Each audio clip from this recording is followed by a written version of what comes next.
Y probablemente una de esas objeciones más comunes es que un Dios de amor no puede ser al mismo tiempo un Dios que juzga y castiga a las personas en el infierno. Esta objeción parte de una presuposición muy común, sobre todo en la sociedad occidental, y es que si existe un Dios, ese Dios debe ser un Dios de amor. Por supuesto, tales personas también presuponen que si ese Dios de amor existe, no puede ser al mismo tiempo un Dios que juzga y un Dios que castiga. Ahora yo me pregunto, ¿por qué tantas personas en Occidente asumen que Dios es amor? ¿Por qué tantas personas, sobre todo en Occidente, presuponen de antemano que Dios es un Dios de amor? ¿De dónde sacaron esa idea? Porque muchas de esas personas que dicen Dios es amor son las mismas que luego cuestionan el amor de Dios cada vez que ocurre una tragedia en el mundo. Si Dios es amor, ¿cómo es posible que... Pero en el mundo ocurren muchas tragedias todos los días. ¿Por qué la mayoría de las personas en Occidente asumen que si Dios existe debe ser un Dios de amor? La respuesta es por la influencia del cristianismo. Por la influencia del cristianismo. El cristianismo es la única religión mayoritaria que cree en un Dios que tiene tal amor por sus criaturas rebeldes que vino al mundo a sacrificarse por ellas. Ese mensaje solamente existe en el cristianismo. Los musulmanes, por ejemplo, no ven a Dios de ese modo. De hecho, para un musulmán es ofensivo que una persona afirme tener con Dios una relación de amor, una relación de intimidad. Y los budistas ni siquiera creen que Dios es un ser personal. Y si Dios es un ser personal, no puede ser un Dios de amor, porque solo las personas aman.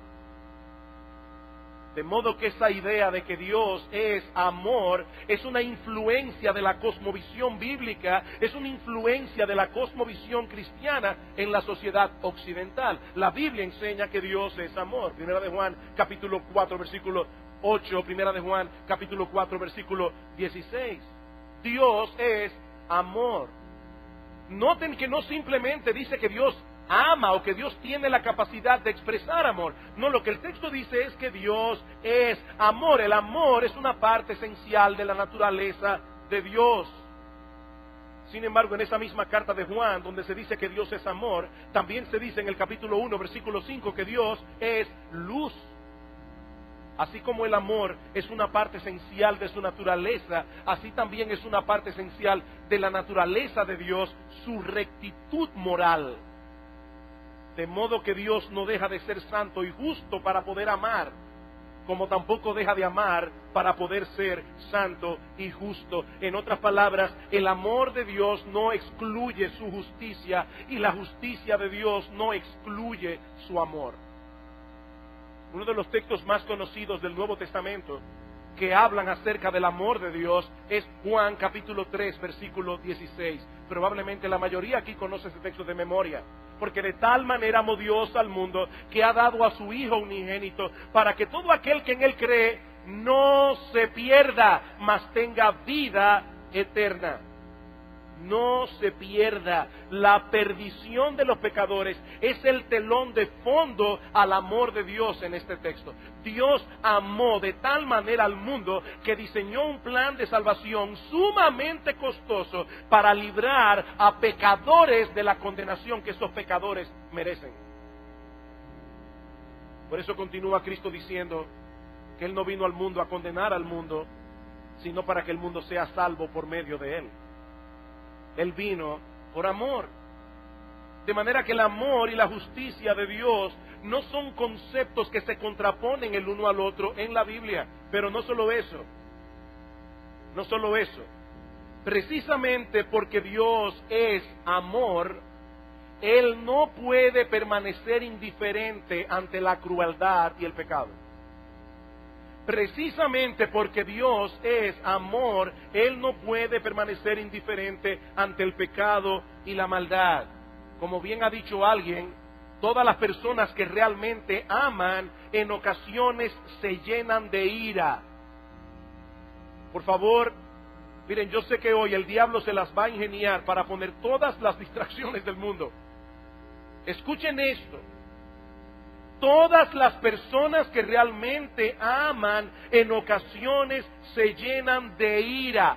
No a pesar de que aman, sino más bien por causa de ese mismo amor. Si amas a una persona, si ves a alguien que lo está arruinando, aun sea él mismo que se esté provocando su propia ruina, eso te provocará ira. El sentimiento que se opone al amor no es la ira, es el odio. Es el odio. Y la indiferencia no es otra cosa que odio disfrazado. El verdadero amor no puede permanecer indiferente ante la crueldad, no puede permanecer indiferente ante la violencia, no puede permanecer indiferente ante las injusticias. Precisamente porque Dios es amor, su ira se manifiesta contra el pecado en todas sus manifestaciones. Ahora, en este punto es importante señalar que cuando hablamos de la ira de Dios, no nos estamos refiriendo a una explosión ciega de rabia. No, Dios no tiene ese tipo de sentimiento. Cuando hablamos de la ira de Dios, nos estamos refiriendo a la absoluta y activa oposición de Dios contra el cáncer del pecado que destruye a la raza humana que Él creó a su imagen y semejanza. Dios creó el mundo para que funcionara de cierta manera, y eso produciría ese estado de cosas que los hebreos llaman shalom. Nosotros usualmente traducimos shalom en español como paz, pero el concepto hebreo es mucho más amplio. Como bien señala Cornelius Plantinga, en la Biblia shalom significa florecimiento, integridad y deleite universales, pero el pecado es un intruso que destruye a final de cuentas el shalom, destruye todo el verdadero deleite y bienestar que nosotros experimentaríamos si el mundo funcionara al derecho, si el mundo funcionara como debería ser. Como dice Plantinga, el pecado es una ruptura culpable del shalom. De modo que cuando ese pecado no es debidamente castigado, cuando ese pecado no es debidamente eliminado, no se está amando más, se está amando menos. Mis hermanos, déjenme hacerles una pregunta, y a los amigos que están aquí en esta mañana. ¿No es verdad que uno de los problemas más graves que está afectando nuestra nación actualmente se debe en gran medida a que en nuestro país la justicia no está actuando como debiera y los malhechores no son debidamente castigados? La falta de acción de las autoridades competentes no es una muestra de amor hacia la ciudadanía. Eso es odio, eso es indiferencia. Eso no es amor. Pero Dios es amor. Y Dios es perfecto en justicia. Y dice la Biblia que de ningún modo tendrá por inocente al culpable.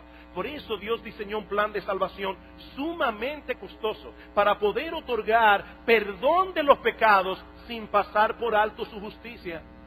Su propio Hijo, la segunda persona de la Trinidad, sustituye a pecadores culpables en la cruz del Calvario para que todo aquel que en Él cree no se pierda, mas tenga vida eterna. He ahí el más grande ejemplo de amor, pero he ahí también el más grande ejemplo de justicia.